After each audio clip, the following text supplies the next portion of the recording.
మహాశివరాత్రి సందర్భంగా మహాశివుని దర్శించుకొని పూజలు చేయడం వల్ల అనుకున్న కోరికలు నెరవేరుతాయని, అష్టైశ్వర్యాలు ఆరోగ్యాలు సిద్ధిస్తాయని భక్తుల నమ్మకం.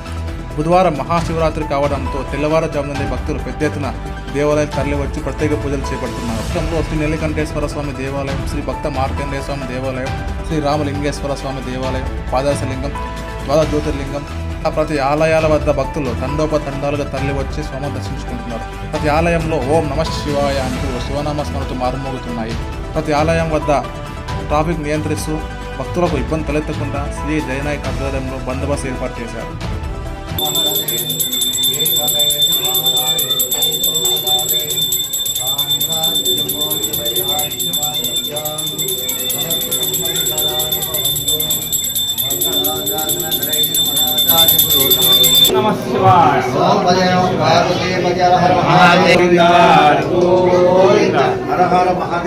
శంభో శంకర.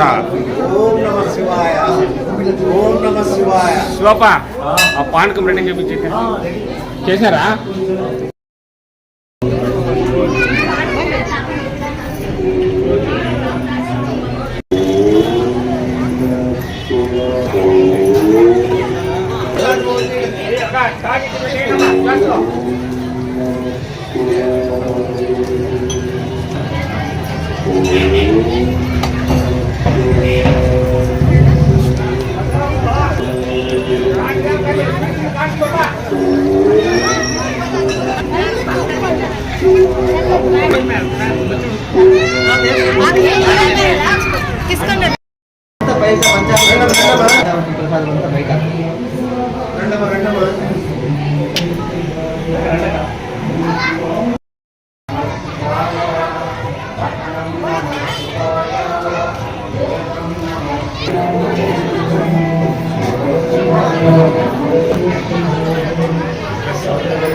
ఎప్పుడు వస్తాను?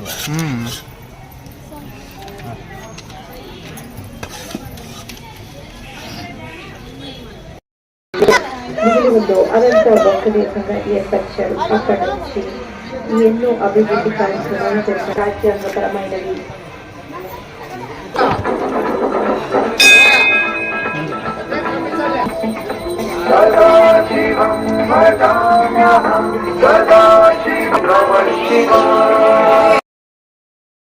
వేద ఉపనిషత్తు పడుతుంది ఏకయేవసి పరమాత్మన. పండితులు కానీ సచ్చిదానంద యాక్టర్, ముఖ్య యాక్టర్, రచయిత కౌన పరమాశి త్రినేత్రి. అతడు నిరాకారుడు. ఈ జగత్తులో శివుడు ఒక్కడే జరణ మరణ రహితుడు. మిగిలిన ధర్మాత్ములకినాడు. రాముడు కూడా జన్మనెత్తినాడు. ప్రతి దేవతలు 33 కోటి దేవతలు కూడా జన్మనెత్తినారు. కానీ ఒక్క నిరాకార ఈశ్వర ఒక్కడే ఆ శరీరి, ఆ జన్మ, అయ్యో